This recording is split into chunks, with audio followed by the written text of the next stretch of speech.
우리들 신앙하게 될 때 하나님의 말씀을 듣게 되잖아요. 근데 이제 하나님의 말씀은 크게 두 가지로 되어져 있어요. 하나님께서 내가 이렇게 하겠다, 하나님께서 하시고자 하시는 일을 말씀해 주고 계세요. 하나님의 하시는 일이 있다는 거죠. 그런데 하나님께서 하나님의 일을 하시겠다 하시면서 우리에게 요구하시는 게 있어요. 우리에게 명령하시고 말씀하시는 게 있습니다. 근데 이게 분리된 게 아니라 사실은 같이 연결이 되어져 있어요. 자, 하나님께서 어떤 일을 계획하시고 내가 지금 이 일을 할 거야, 이렇게 이제 말씀하시면서 그러니까 너희들은 이거를 해, 이렇게 말씀하신단 말이죠. 그러니까 하나님이 하시는 일, 우리가 많이 경험하기를 원하는데 하나님께서 하시는 일을 경험하기 위해서는 당연히 하나님께서 이렇게 하시겠다라고 계획하시는 하나님의 일을 잘 듣고 거기에 따라서 하나님께서 우리에게 요구하시는 것을 잘 들어서 거기에 반응하고 참여하면 전혀 다른 것 같이 보여지지만 나중에 결과적으로 하나님이 하시는 일에 내가 참여하고 그것을 경험하는 그런 역사가 일어난다는 거죠. 그런 의미에서 하나님의 역사를 잘 경험하는 사람들은 관심이 어디에 있을까요? 하나님이 무슨 일을 계획하고 계시는가, 그리고 그러면 우리에게는 무엇을 하라고 말씀하시는가, 거기에 귀를 기울이고 있다는 거예요.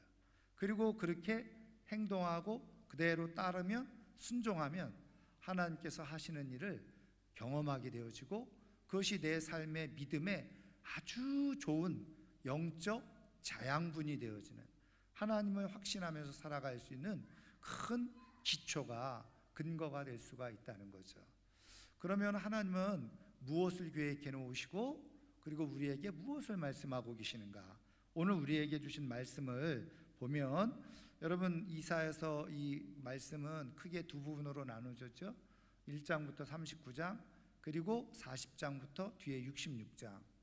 그런데 물론 뒤에도 조금 세분해서 나누는 경우도 있습니다만은 1장부터 39장까지는 뭐예요? 바로 유다가 멸망할 수밖에 없는 것에 대해서 예고를 해주고 있다고 한다면, 이제는 그 유다가 바벨론에 의해서 멸망당하고 난 이후에 하나님이 계획해 놓으신 일들이 있다는 거예요. 그 회복의 역사를 예언해 놓은 것이 바로 40장부터 66장까지의 말씀이거든요. 그 가운데 오늘 우리가 읽은 말씀도 같은 맥락의 말씀이에요. 하나님께서 구원을 계획해 놓으신 그 일이 있다는 겁니다. 그런데 여러분 11절 말씀에 보면 하나님의 그 구원 계획이 뭐냐면, 여호와께서 땅 끝까지 선포하시되 너희는 딸 시온에게 이르라. 보라, 내 구원이 이르렀느니라. 보라, 상급이 그에게 있고 보응이 그 앞에 있느니라 하셨느니라. 하나님께서 선포하셨다는 거예요. 말씀하셨고, 그리고 뭐예요? 바로 구원이 너희에게 이르렀다. 너희들에게 상급과 보응이 있을 것이다. 이렇게 말씀하셨다는 거예요. 그 얘기는 뭐냐면 하나님께서 선포하셨다라고 하는 이 말씀 속에 이제 우리가 히브리어 시제가 있거든요. 요거는 뭐냐면 완료형입니다. 완료형. 여기 구원이 이르렀느니라 완료형, 그 앞에 있느니라 완료형. 그 히브리어 언어의 이 완료형이라고 하는 이 시제는 굉장히 중요한 의미가 있어요. 이건 뭐냐면 이렇게 표현합니다. 바로 예언적 미래, 이렇게 예언적 미래.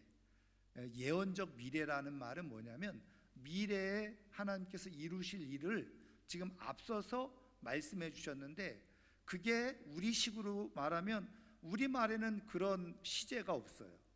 근데 그거를 완료형으로 과거형처럼 쓴다는 거예요.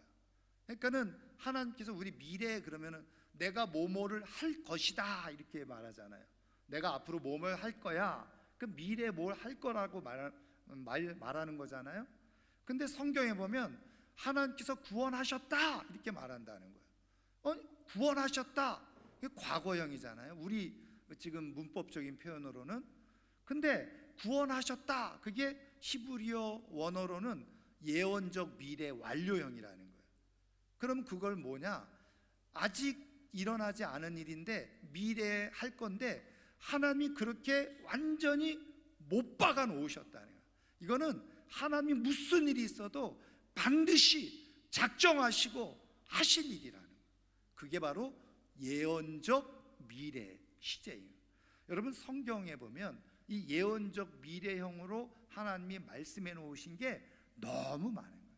우리가 조금 안타까운 사실은 성경을 보면서 그거를 우리가 잘 이렇게 느끼면 좋겠는데 우리나라 문법에는 그게 그렇게 해석할 수 있는 단어가 없는 거예요. 그러면은 만약에 우리식으로 해석을 하면 이렇게 해야 되죠.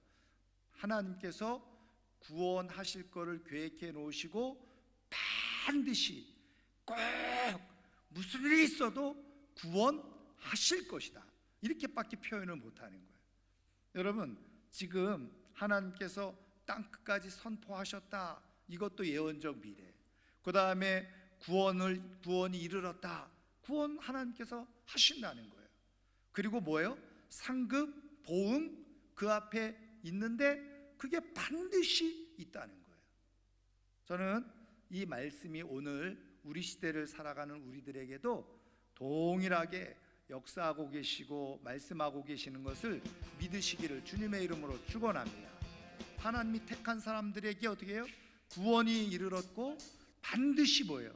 상급과 보응이 있다, 우리에게 이미 주어져 있어요. 자, 그런데 중요한 것은 말씀드린 것처럼 하나님의 상급과 보응, 구원, 이거를 경험하는 사람이 있고 경험하지 못하는 사람이 있다는 거예요. 그 어떤 사람이 경험하느냐? 말씀드린 것처럼 하나님이 이렇게 구원 계획을 가지고 계시니 우리에게 너는 그래서 뭘 해야 돼, 이렇게 말씀하신단 말이에요. 그거를 하면 그 보응과 상급이 경험되어지는. 근데 그거를 안 하면 보응과 상급, 하나님이 아무리 준비해 놓고 계획해 놓으셔도 그거를 얻을 수 없어요. 여러분, 우리가 종종 엉뚱한 행동을 하는 사람들을 향해서 우리 옛말에 무슨 말 하죠? 운물에 가서 뭘 찾아요? 숭늉을 찾아요. 여러분, 숭늉은 어디 가서 찾아야 돼요? 부뚜막에, 가마솥에, 거기에 숭늉이 있는 거예요. 거기에 가야지 숭늉을 얻어 먹을 수 있는 거예요. 근데 운물에 가서 숭늉을 아무리 찾아보고 두레박을 수십 번 수천 번 두레박을 내려서 길어 오른다 그래도 숭늉은 맛도 못 보는 거예요. 여러분, 하나님께서 그래서 우리에게 말씀해 주시는 거예요. 보응과 상급이 너희에게 있다. 그래서 그거를 믿는 사람들을 뭘 해야 되느냐? 10절 말씀 보세요. 10절 같이 한번 읽어보겠습니다. 성문으로 나아가라, 나아가라. 백성이 올 길을 닦으라. 큰 길을 수축하라. 도를 제하라. 만민을 위하여 기치를 들라. 여러분, 여러 가지 있어요. 일단 성문으로 나가야 되고, 백성이 올 길을 뭐 하라고요? 닦으라는 거예요. 큰 길을 수축하고 도를 제하. 이거 다 아주 의미가 있는데 지금 이 시간에는 그렇게 설명 안 하고, 마지막에 뭐라고 되어 있어요? 만민을 위하여 기치를 들라. 이 기치가 뭐예요? 깃발을 흔들으라는 거예요. 여러분, 전쟁에 나갈 때, 어떤 일을 할 때 깃발을 다 들고 나가죠. 그 깃발은 무슨 의미가 있습니까? 바로 그 깃발을 통해서 하나로 움직이는 거죠. 그리고 깃발의 신호를 통해서 그리고 움직이고 전쟁에 임하는 거예요. 왜? 예전에는 지금처럼 막 이 무전기로 막, 요즘은 뭐 무선 이어폰으로, 요즘은 야구도 사인을 안 하죠. 보셨어요? 투수들이 다 여기다 이어폰을 끼고 있어요. 그래가지고 말로 다 해, 뭘 던지라고. 그러니까 옛날에는 뭐 이렇게 해가지고 막 사인 막 했잖아요. 그래서 뒤에 있는 선수가 뭐 그 사인을 훔쳐보느니 마느니 막 했는데, 요즘은 그러니까는 이 저 주자 코치, 주루 코치라고 그러죠. 뭐 맨날 쓰다듬고 막 이렇게 했는데 이제 그런 거 안 해. 이어폰 끼고 말로 다 전달하니까.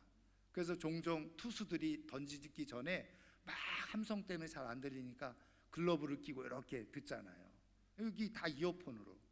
옛날에는 이어폰 이런 게 없으니까, 그리고 소리도 한계가 있으니까 깃발로 다 수신호를 했잖아요. 여러분, 우리가 이스라엘 백성들이 진행할 때도 다 진의 깃발이 있어가지고 깃발을 어떻게 흔들면 이렇게 진행을 하기도 하고, 물론 저 나팔 소리도 있지만 그렇게 했다는 거예요. 여기서 기치를 들라, 이 말은 뭐예요? 하나님이 말씀하시는 명령을 따라서 그 많은 사람들 앞에서 하나님이 행하실 일들을 나타내는 거죠. 드러내는 거예요. 여러분, 아이 깃발 들어서 무슨 소용이야? 이렇게 생각하기 쉬워요. 근데 믿음을 가지고 있는 사람들은 하는 거예요. 왜? 이게 무슨 의미가 있는지는 잘 몰라. 근데 하나님이 백성을 위해서, 만민을 위해서 네가 깃발을 흔들어라, 그러니까 하는 거예요. 깃발을. 왜 깃발을 흔들고 있습니까? 몰라요. 하나님이 하라고 하시니까. 근데 중요한 거는 그 깃발을 흔들고 있는 사람에게 하나님의 보응과 상급이 주어진다는 거예요. 이게 중요한 사실이에요. 근데 똑똑한 척한 사람들 많이 있죠. 저 무의미한 깃발을 왜 저렇게 쳐들고 흔들고 있어? 나는 그렇게 하지 않아도. 근데 여러분, 그런 사람들은 죄송하지만 아무것도 얻지 못하는 거예요.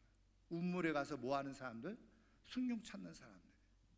여러분, 하나님께서 오늘 깃발을 흔들라, 구원의 깃발을 흔들라, 하나님의 축복의 깃발을 흔들라, 그냥 흔드는 거예요. 근데 그렇게 흔들었던 사람이 하나님의 보응과 상급이 있어요. 저는 그런 의미에서 오늘 이렇게 발대시계에 정말 조금 촌스럽기도 하고 좀 보기에 좀 불편할 수도 있지만, 하나님이 하라고 하시니 나는 깃발을 흔듭니다. 그리고 나와서 깃발을 흔드는 분들에게 건빵의 상급이 있을 줄 믿습니다. 네, 여러분, 하나님께서 깃발을 들라고 할 때 깃발을 흔드는 사람에게 하나님이 상급이 주어지고 열매가 주어져요.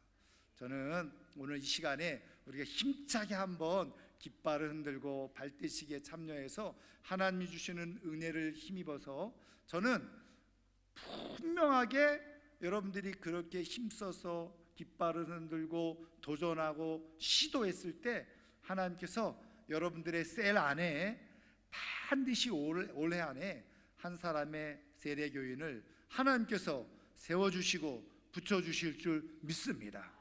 그래서 그걸 경험하는 거예요. 다 그렇게 하나님의 축복을 경험하며 살아가는 우리 모두가 되기를 주님의 이름으로 축원합니다. 축원합니다. 자, 이어서